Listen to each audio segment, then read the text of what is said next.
મારું નામ શર્મા જયેશ કુપાટી.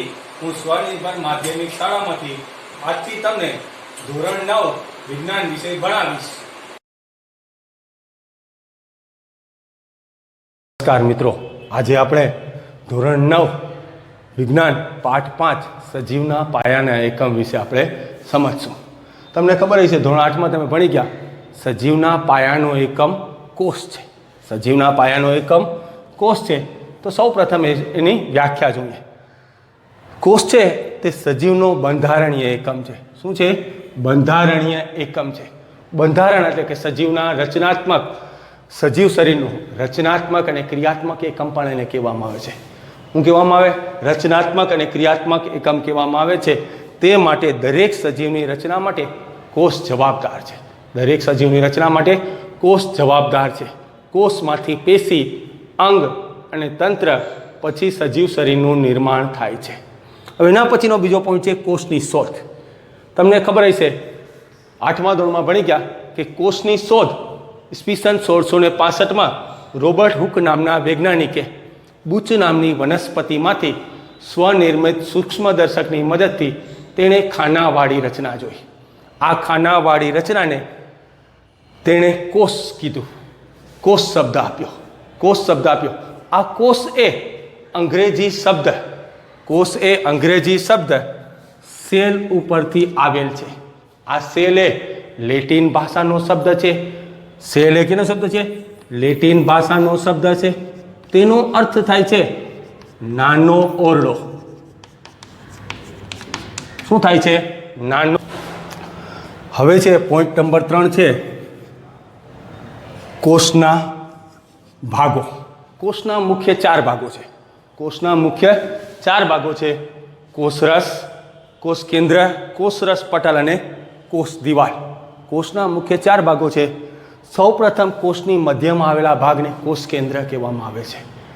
પછી છે કોષ કેન્દ્રને ફરતે એક પ્રવાહી આવેલું હોય છે જેને કહેવામાં આવે કોષરસ. કોષરસ. આ કોષરસને રક્ષણ કરવા માટે કોષરસ પટલ આવેલું હોય છે. કોષરસ પટલ આવેલું હોય છે. જ્યારે વનસ્પતિમાં કોષરસ પટલને રક્ષણ કરવા માટે કોષ દિવાલ આવેલ હોય છે.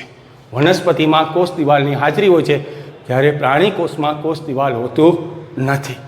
આની શોધ માટે વૈજ્ઞાનિકનો અલગ અલગ પ્રકારનો ફાળો છે. ઈસવીસન 1665માં રોબર્ટ હુક નામના વૈજ્ઞાનિકે કોષ શબ્દ આપ્યો. તમને ખબર હશે કોષનો આપણે ભણ્યો તેની શોધ કોણે કરી છે? રોબર્ટ હુક નામના વૈજ્ઞાનિકે 1665માં. ત્યારબાદ 1674માં લ્યુવાન હોક નામના વૈજ્ઞાનિકે સૂક્ષ્મદર્શક યંત્રની શોધ કરી. સૂક્ષ્મદર્શક યંત્રની શોધ કરી. આ સૂક્ષ્મદર્શકની યંત્રની શોધ પછી કોષના બધા ભાગો આપણે જોઈ શકીએ છીએ. કોષના બધા ભાગો જોઈ શકીએ એના માટે 1831માં, આ ગાળો તમે જોઈ શકો છો બહુ મોટો છે, તો સૂક્ષ્મદર્શકની યંત્ર પછી કોષના ભાગો જોવા મળ્યા. એના માટે 1831માં રોબર્ટ બ્રાઉન નામના વૈજ્ઞાનિકે કોષ કેન્દ્ર શબ્દ આપ્યો. કોષની મધ્યમાં જે જોવા મળે એને કહેવામાં આવે કોષ કેન્દ્ર. ત્યારબાદ 1839માં પરકિંજ નામના વૈજ્ઞાનિકે કોષ રસ શબ્દ આપ્યો કે દરેક કોષ જીવિત છે એના માટે શું જવાબદાર છે? તો એ કે કોષ રસ જવાબદાર છે. શું જવાબદાર છે? કોષ રસ જવાબદાર છે. ત્યારબાદ ઈસવીસન 1838થી 39માં આ 2 વર્ષના ગાળામાં સ્લાઇડન અને સોન નામના વૈજ્ઞાનિકે એક મોડેલ બનાવ્યું જેને સેન્ડવિચ મોડેલ કહેવામાં આવે. તેણે કોષવાદ શબ્દ આપ્યો છે. શું શબ્દ આપ્યો છે? કોષવાદ શબ્દ આપ્યો છે, જે કોષ રસને લગતો નિયમ દર્શાવે છે. નિયમ દર્શાવે છે. હવે આપણે જોશું કે કોષની સંખ્યાના આધારે કેટલા પ્રકારો પડે છે અને કોષ અલગ અલગ પ્રકારના કોષો. પહેલી જોઈએ કોષની સંખ્યાના આધારે પ્રકાર. સંખ્યાના આધારે પ્રકારો. કોષની સંખ્યાને આધારે 2 પ્રકારો પાડી શકાય. કોષની સંખ્યાના આધારે 2 પ્રકારો પાડી શકાય. તમને એક વિચાર આવશે કે કેટલાક સજીવોમાં એક જ કોષ આવેલું હોય, તો કેટલાક સજીવોમાં એક કરતાં વધારે કોષો આવેલા છે. બરાબર છે? તેના લીધે 2 પ્રકાર પડે છે. એકને કહેવામાં આવે એકકોષી સજીવો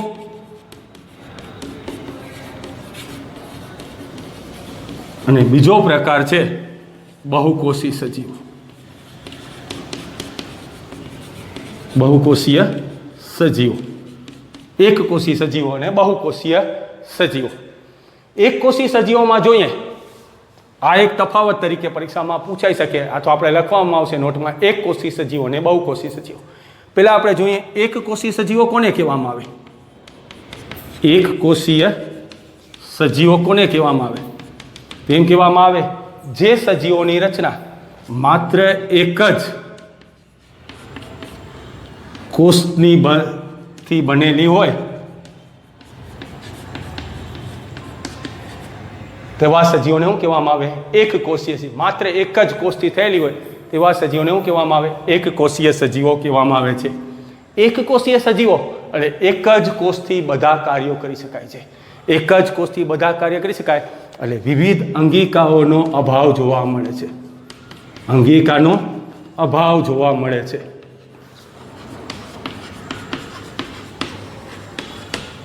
અંગિકાઓનો અભાવ જોવા મળે એના માટે આપણે કેવા પ્રાણીઓમાં એકકોષીય જોવા મળે તે ઉદાહરણ તરીકે અમીબા અને પેરામેસિયમ જેવા પ્રાણીઓ જે એકકોષીય સજીવો તરીકેનો સમાવેશ કરવામાં આવે. જે સજીવોની રચના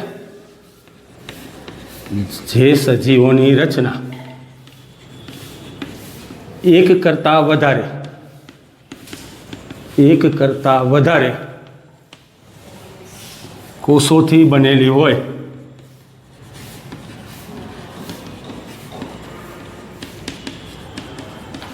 તેવા સજીવોને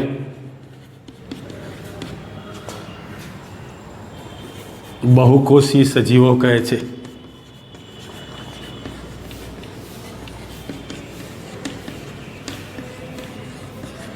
જે સજીવોની રચના એક કરતાં વધારે કોષોની બનેલી હોય તેને બહુકોષીય સજીવો કહે છે.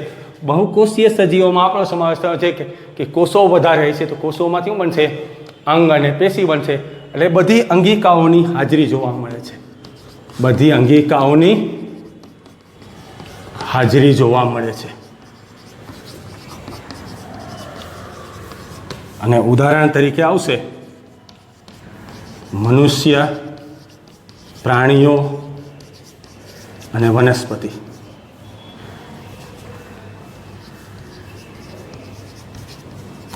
મનુષ્ય, પ્રાણી અને વિવિધ પ્રકારની વનસ્પતિ કેમાં આવશે?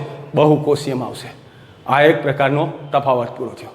હવે આપણે જોશું કે વનસ્પતિ અને પ્રાણી બંને સજીવો છે. વનસ્પતિ પણ સજીવ છે અને પ્રાણી પણ સજીવ છે. તો બંનેમાં કોષોની સંખ્યા કે કોષો અલગ અલગ પ્રકારના હોય કે એક જ પ્રકારના હોય છે? એટલે સજીવોના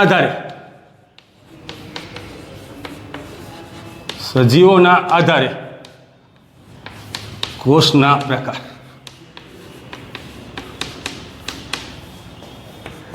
સજીવોના આધારે કોષના મુખ્ય બે પ્રકાર પડે છે. કેટલા પ્રકાર પડે છે? બે પ્રકાર પડે છે. એને કહેવામાં આવે, એકને કહેવામાં આવે પ્રાણી કોષ અને બીજાને કહેવામાં આવે વનસ્પતિ કોષ.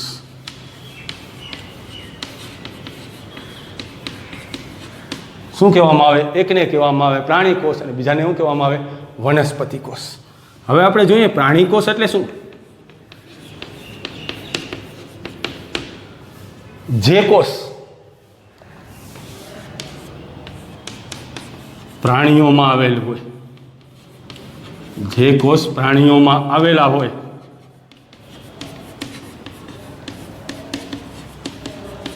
તેને પ્રાણી કોષ કહે છે. શું કહે છે? જે કોષ પ્રાણીઓમાં આવેલા હોય તેને પ્રાણી કોષ તરીકે ઓળખવામાં આવે છે. આ પ્રાણી કોષમાં વિવિધ અંગિકાઓની હાજરી જોવા મળે છે. વિવિધ અંગિકાઓની હાજરી જોવા મળે છે.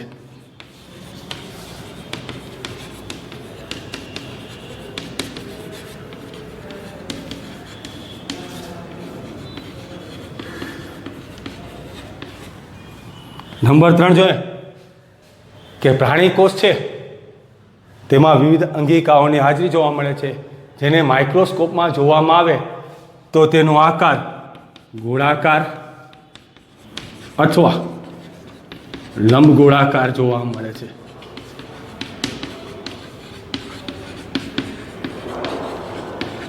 ગોળાકાર અથવા લંબગોળાકાર જોવા મળે છે અને આના અંદર મધ્ય ભાગમાં કોષ કેન્દ્ર જોવા મળે છે. ઉદાહરણ તરીકે જોઈએ તો કે મનુષ્યના કોષો અથવા અન્ય સજીવના કોષો, મનુષ્યના કોષો અથવા પ્રાણીઓ કોષો.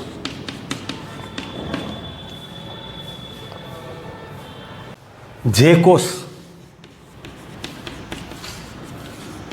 વનસ્પતિમાં આવેલ હોય તેને શું કહેવામાં આવે? વનસ્પતિ કોષ કહેવામાં આવે છે. સિમ્પલી છે, એક સાદું છે. વનસ્પતિ કોષો તો પર્ણનો રંગ કેવો હોય છે? લીલા રંગનો જોવા મળે. તો વનસ્પતિ કોષમાં હરિતકણની હાજરી જોવા મળે છે.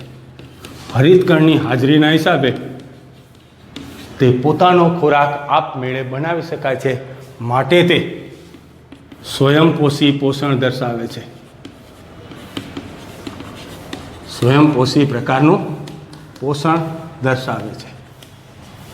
પછી જોઈએ વનસ્પતિને રક્ષણ કરવા માટે કોષની ફરતે કોષ દિવાલ જોવા મળે છે. શું જોવા મળે છે? રક્ષણ કરવા માટે કોષ દિવાલ જોવા મળે છે. આપણે જોયું હતું કે પ્રાણી કોષમાં વિવિધ અંગિકાઓ આવેલી હોય છે, જ્યારે આ કોષમાં વિવિધ પ્રકારની પેશીઓની રચના કરવા મળે છે. વિવિધ પ્રકારની પેશીઓની રચના જોવા મળે કે પાણી માટે જલવાહક પેશી, ખોરાક માટે અન્નવાહક પેશી, વિવિધ પ્રકારની પેશીઓ જોવા મળે છે. અને આ ઉપરાંત તેના ઉદાહરણ જોઈએ તો વિવિધ પ્રકારની વનસ્પતિમાં જોવા મળે છે ડુંગળીના કોષો,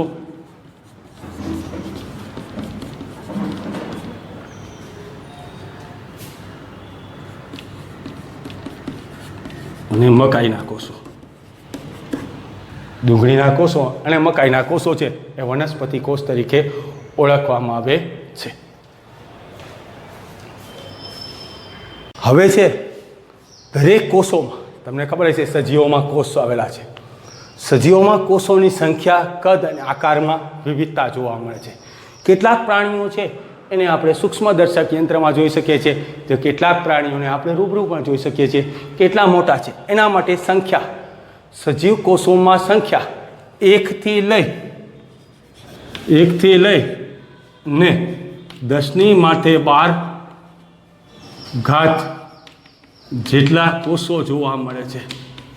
જેટલા કોષો જોવા મળે છે.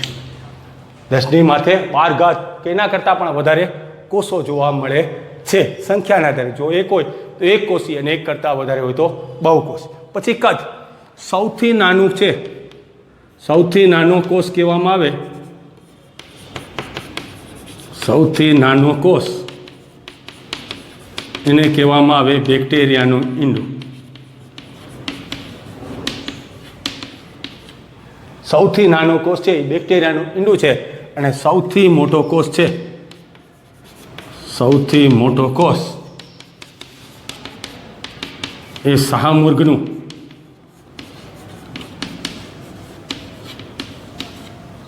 ઈંડું છે. તમને ખબર છે બેક્ટેરિયાનો કોષ સૌથી નાનો છે અને સૌથી મોટો કોષ કયો છે?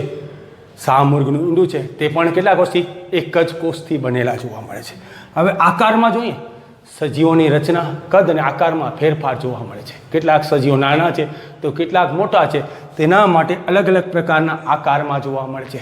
સૌથી મોટો કોષ કહેવામાં આવે ચેતાકોષ કહેવામાં આવે. કયો કહેવામાં આવે? ચેતાકોષ કહેવામાં આવે છે. ત્યારબાદ રુધિરમાં જોવા મળતા રુધિરકોષ, પછી રક્તકણોમાં જોવા મળતા રક્તકોષો, પછી અસ્થિ એટલે હાડકામાં જોવા મળતા અસ્થિકોષો. આપણા શરીરમાં ખોરાકનો કેટલોક ભાગ ચરબીમાં અસરમાં થાય છે, તેના માટે મેદકોષો.